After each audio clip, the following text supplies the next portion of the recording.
नमस्कार, मैं हूं आपके साथ आयुषी गुप्ता।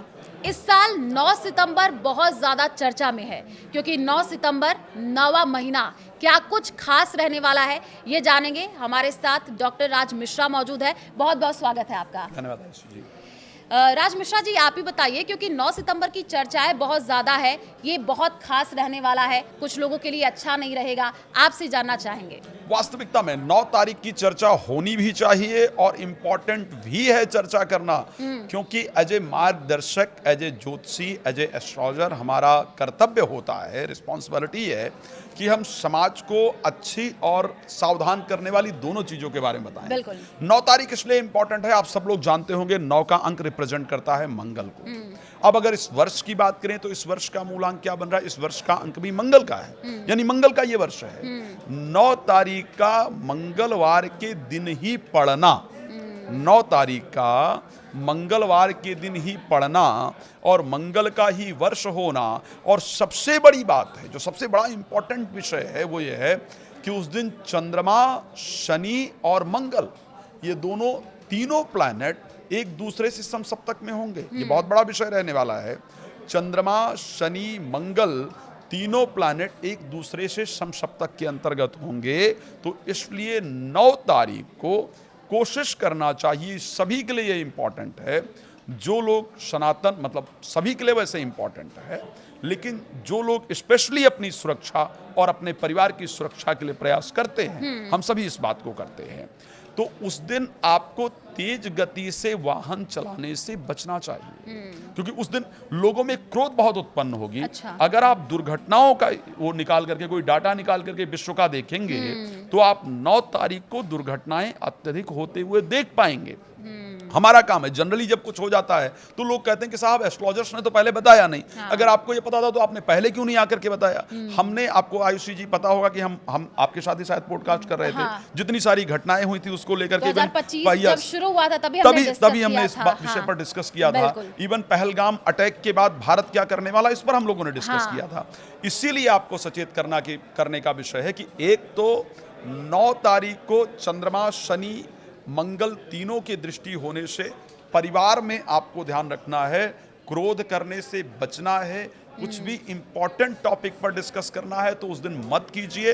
मैं क्लियरिटी के साथ कह सकता हूं, उस दिन आप अपने परिवार के नेचर को देखिएगा। आप एक बात कहेंगे तो सामने से आपको 4 चीजें सुनने को मिलेगी। इसलिए मेरा इस बताने का उत्तरदायित्व है कि आप अपने मन पर कंट्रोल रखें, मतलब बहस मत कीजिए यस, किसी चीज को यस। लेकर। हाँ। दूसरी चीज, उस दिन अगर गाड़ी चला रहे हैं तो ओवर स्पीड में मत चलाइए। जो लिमिट है बिल्कुल अपने कंट्रोल में। बेशक 10 मिनट लेट पहुंचिए, आधे घंटे लेट पहुंचिए, जल्दी घर से निकल जाइए, लेकिन आपको कोशिश करना है कि वाहन को सावधानी पूर्वक चलाना है।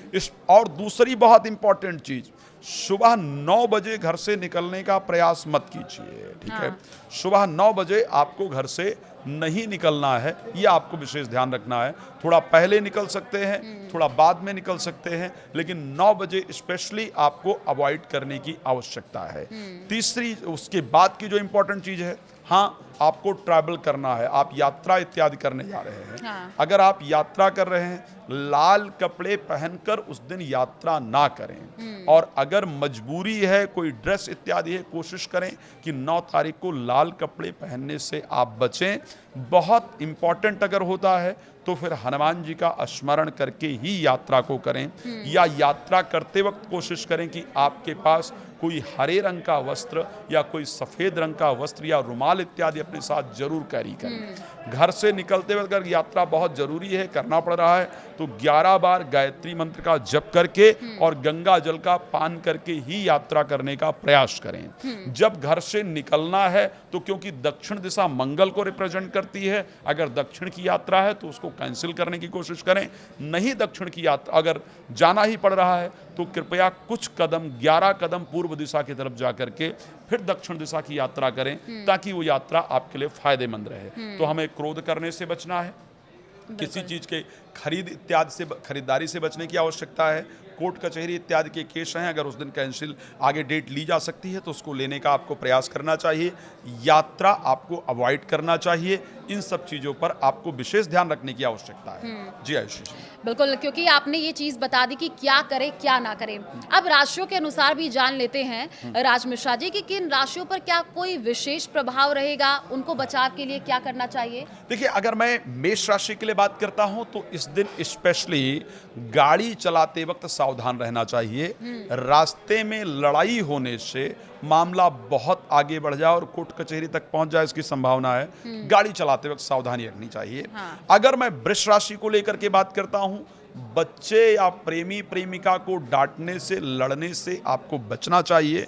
उस दिन कोई आईवीएफ इत्यादि जो प्रेगनेंसी के लिए कोई वो है, वो नहीं करना चाहिए। अगर मैं कर्क राशि के लिए मिथुन राशि के लिए बात करता हूं तो आपको जमीन इत्यादि का सौदा, बॉस से बात करना, नौकरी इत्यादि के लिए अप्लाई, यात्रा इत्यादि नहीं करना चाहिए। अगर मैं उसके साथ बात कर लेता हूं कर्क राशि के लिए, भाई बहनों से कोई बहस नहीं करनी चाहिए, ओवर कॉन्फिडेंस में काम नहीं करना चाहिए। बात कर लें अगर हम सिंह राशि को लेकर के, परिवार के साथ उलझना नहीं चाहिए, पैसे का लेन देन नहीं करना चाहिए।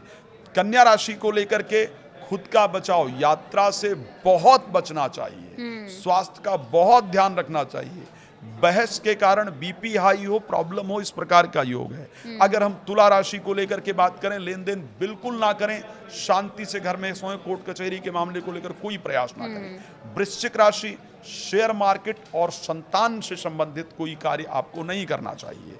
धनु राशि, नौकरी के लिए प्रयास नहीं, यात्रा से बचाव करना चाहिए, खाना ज्यादा नहीं खाना चाहिए। मकर राशि की अगर बात कर लेते हैं, धार्मिक कृत्य करना चाहिए, ओवर कॉन्फिडेंस में काम करने से बचना चाहिए। कुंभ राशि मेरी सबसे पसंदीदा राशि, यहाँ सबसे खतरनाक दिख रहा है। हाँ। दुर्घटना यहाँ प्रॉपर दिख रही है, इसलिए अगर यात्रा से बच सकते हैं बचें। जाना ही है अगर तो हनुमान जी की प्रार्थना करके, हनुमान चालीसा का पाठ करके तभी जाइए। मीन राशि, जीवन साथी के साथ बिल्कुल मत उलझिए। विवाह इत्यादि के लिए लड़का लड़की देखने जा रहे हैं तो बिल्कुल मत जाइए, ना ही होने की परिस्थिति है। भगवान शंकर की आराधना सब लोग कीजिए। श्री रामचरितमानस में एक बहुत सुंदर चौपाई है, धरी न काहू धीर, सबके मन मन सिज हरे, और जे राखे रघुवीर, ते उबरे त्यहि काल महु। अगर इसको आप श्रद्धापूर्वक करेंगे, आपकी परिस्थिति अच्छी रहेगी। वैसे अगर ये चौपाई ना कर पाएं तो हनुमान जी को उठ के प्रणाम कर लीजिए, 11 बार गायत्री कर लीजिए। क्योंकि 9 सितंबर नवा महीना है, जिस तरीके से आपने बताया, यानी कि कुल मिलाकर के इस दिन आप कोई शुभ कार्य मत कीजिए। जाहिर सी बात है, जैसे कि पंडित राज मिश्रा ने बताया कि आप घर से बाहर निकल रहे हैं, ऐसा तो है नहीं कि आप उस दिन ऑफिस नहीं जाएंगे, घर में बैठे रहेंगे, लेकिन आप पाठ करके जाए, हनुमान जी की पूजा कर ले, मंत्र का उच्चारण कर ले, भगवान का आशीर्वाद ले ले। अगर आप गाड़ी से ट्रैवल कर रहे हैं तो स्पीड थोड़ा कम रखें। अगर आप इन विशेष चीज़ों का ध्यान रखते हैं तो 9 सितंबर आपके लिए उतना भी ज़्यादा हानिकारक नहीं होगा। शुक्रिया हमारे साथ चर्चा करने के लिए, बहुत बहुत धन्यवाद।